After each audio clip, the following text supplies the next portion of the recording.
Working here is kind of a dream job, and it came totally on accident. I was playing with computers ever since I was a kid, but I never thought I would work in games, and I just picked that as a major in college when I went to Berkeley, and just happened to see this job listing for computer programmers who were interested in writing, and I always thought I'd be a writer, and this happened to seem like a opportune thing, and it said Lucas on it, and I thought, well, why not? And so I came, and the job was to help wire scenes together for Monkey Island, the secret of Monkey Island, and working with Ron Gilbert and Dave Grossman, who later ideated a game just with Dave called Day of the Tentacle, and that was the first game that we got to design ourselves. And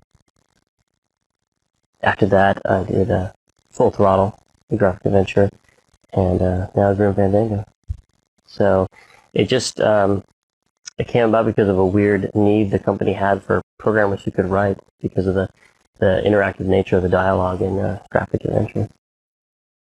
Well, first off, it really appealed to me just to do a game. This is a game that I wanted to do before I had actually pitched Full Throttle. But it was so strange and hard to really understand at first glance that I didn't dare push it through. And after completing Full Throttle, having a little more of a track record and a little more experience, decided to tackle this slightly much more ambitious story project, technically and artistically. It's really been exciting to do a 3D project because you can do so much more cinematically with the camera angles. You can show the ceiling, you can show the top-down views, you can have the characters lit very dark and walk into a light, and do a lot of tricks, and just to have a lot more freedom in how you express the story.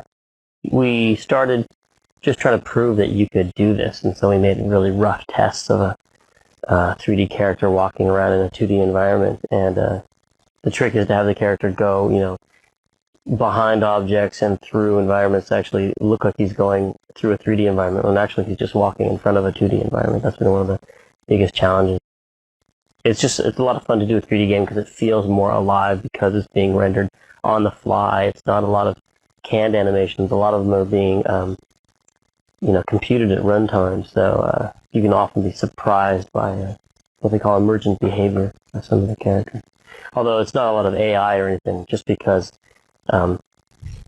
it's always eerie when Manny looks at the camera when you didn't expect him to. It kind of catches you off guard.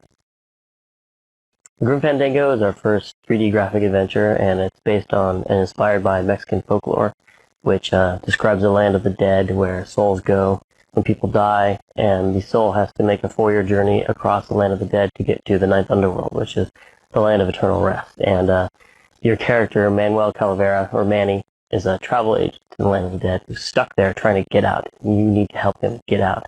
And in so doing, Manny becomes mixed up in a crime syndicate and ends up having to make a little road trip across the land of the dead himself and travel for 4 years on his own journey.